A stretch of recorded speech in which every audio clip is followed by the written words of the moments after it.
मैं 22 साल की हूँ और मुझे कभी-कभी पीठ दर्द की वजह से सुबह उठने में बहुत ज़्यादा प्रॉब्लम आती है।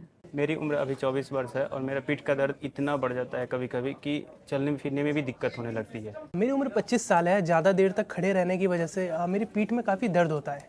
कुछ दर्द उम्र से जुड़े हुए नहीं होते हैं, बल्कि ये जुड़े होते हैं हमारे गलत लाइफस्टाइल से। तो चलिए आज इसी के बारे में बात करते हैं।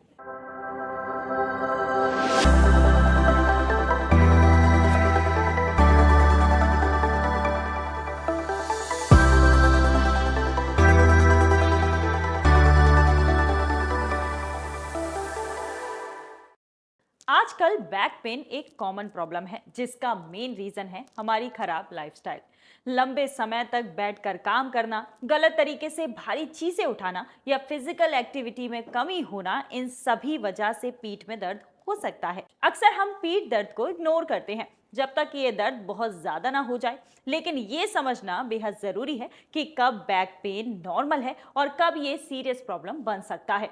वीडियो में जानते हैं कि बैक पेन पर क्या कहते हैं एक्सपर्ट। साथ ही बात करेंगे कि खांसी जुकाम के दौरान अगर आप ऑफिस जा रहे हैं तो आपको किन बातों का ध्यान रखना चाहिए। सबसे पहले समझते हैं कि क्या हैवी लिफ्टिंग से बैक पेन हो सकता है।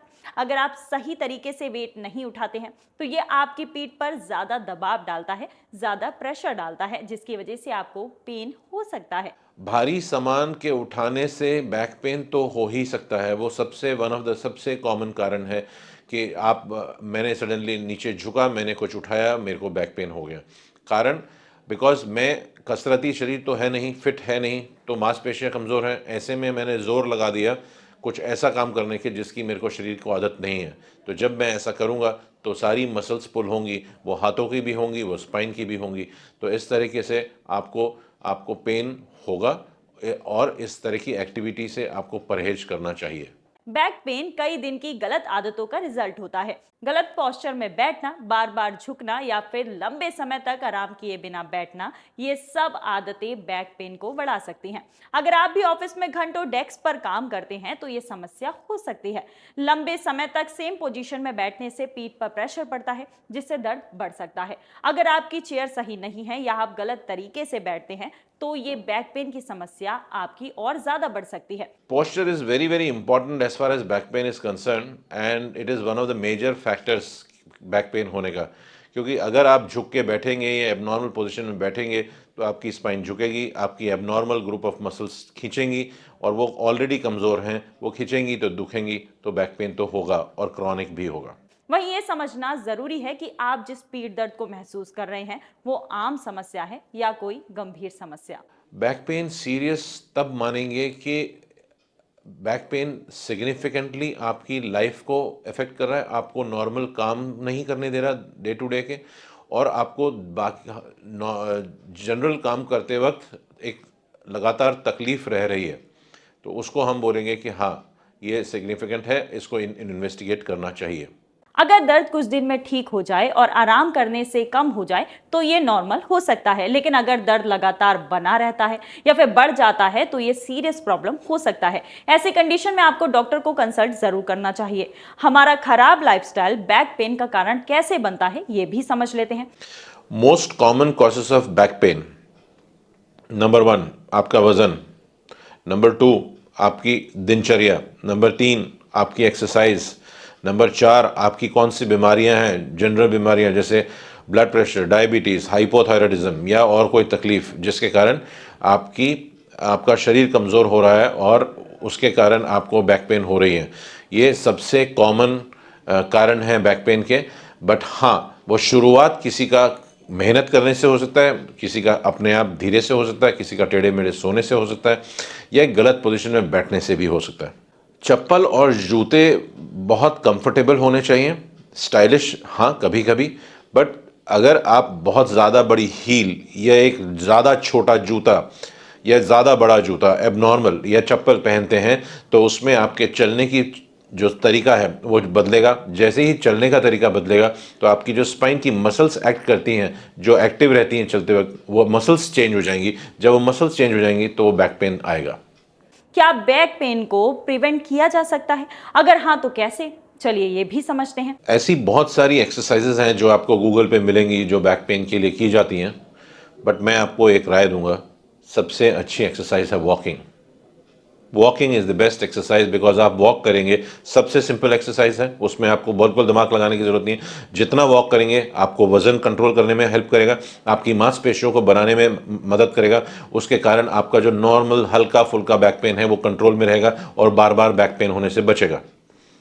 उसके अलावा कुछ एक्सरसाइजेज होती हैं जिनको लेग रेजिंग बोलते हैं, पैर को उठाना सीधे, और वो जो भी एक्सरसाइज आपके एब्डोमिनल्स को, जो एब्स बनाने के लिए यूज़ होती है, वो सारी एक्सरसाइजेज हमारी स्पाइन पे भी कामगर होती है और हेल्प करती है बैक पेन में। सही एक्सरसाइज और स्ट्रेचिंग के साथ में आप अपनी पीठ को मजबूत बना सकते हैं। एक्सरसाइजेस आपकी बैक मसल को फ्लेक्सिबल और स्ट्रांग बनाते हैं। अब बात करते हैं, क्या सोने के गलत तरीके से या फिर इस्तेमाल होने वाले मैट्रेस से भी बैक पेन हो सकता है? स्लीपिंग पोजीशन और मैट्रेस का भी एक बड़ा कंफ्यूजन है समाज के अंदर। बैक पेन के लिए मैट्रेसेस कई कंपनियों ने निकाल रखे हैं। अब वो कितने सही हैं कितने गलत ये कहना मुश्किल है, क्योंकि उनकी स्टडीज़ किस कंडीशन में और किन के ऊपर की गई उस पर डिपेंड करेगा। बट मैं आपको एक बहुत सिंपल बात बोलूँगा, बहुत ज़्यादा हार्ड और बहुत ज़्यादा सॉफ्ट बिस्तर पे सोना गलत है। तो एक इतना होना चाहिए कि हाँ, शरीर कंफर्टेबल हो और उस पर आप सो सकें, जो नॉर्मल पोजीशन में सो सकें।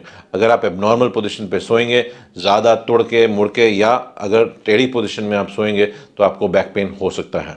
बैक पेन से आराम पाने के लिए लोग हॉट या फिर कोल्ड पैड का इस्तेमाल करते हैं। क्या ये थेरेपी आपको सच में मदद करती है? ये भी जानते हैं हमारे एक्सपर्ट से। कोल्ड पैक्स और हॉट पैक्स और मसाजेस, ये सब बहुत ज़्यादा अच्छा कामगर उपाय है बैक पेन को टेम्परेरीली ठीक करने का, नॉट हमेशा के लिए। तो उससे क्या है कि आपकी मसल्स, अगर सोर मसल्स हैं, इन्फ्लेम्ड हैं, तो उसमें फ़ायदा मिलेगा। अगर वो खिंच गई है, उसमें चोट लगी है, तो उसको सिकाई से फ़ायदा मिलेगा। मसाजेस से भी फ़ायदा मिलेगा। अगर आपको क्रॉनिक स्पाज्म रहता है, जकड़न रहती है, तो उसमें रिलीफ मिलता है। याद रखें कि बैक पेन को हल्के में ना लें। अगर पेन बढ़ जाए तो आराम करने से कम ना हो तो तुरंत डॉक्टर से कंसल्ट करें। ये तो हमने जाना बैक पेन के बारे में।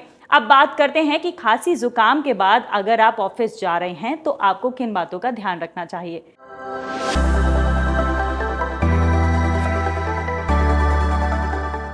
सबसे पहले आप जान लें कि आप मास्क पहनें।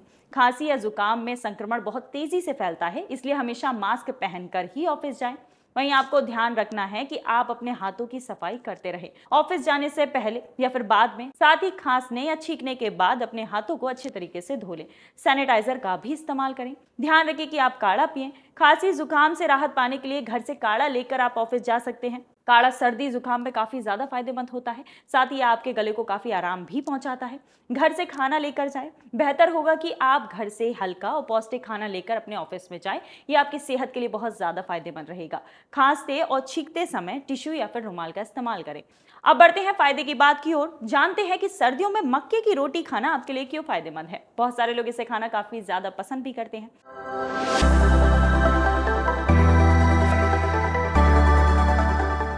मक्का शरीर को सर्दियों में अतिरिक्त ऊर्जा देता है, जिससे पूरे दिन आप एक्टिव रह सकते हैं।